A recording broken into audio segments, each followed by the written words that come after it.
Hi friend, this is the nodemcu. It has ESP8266 Wi-Fi module, and below that there is a relay module, and below that this is nothing but the AC to DC power source, powers Smps.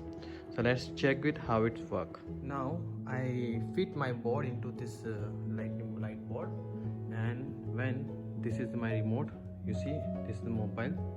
If I do start fan, you can see fan is start. If I stop it, fan will stop.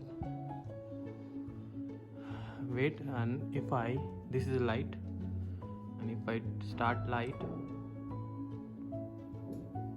will start. See, this is the board, and if I turn off the light will turn off. So it's totally controlled with mobile.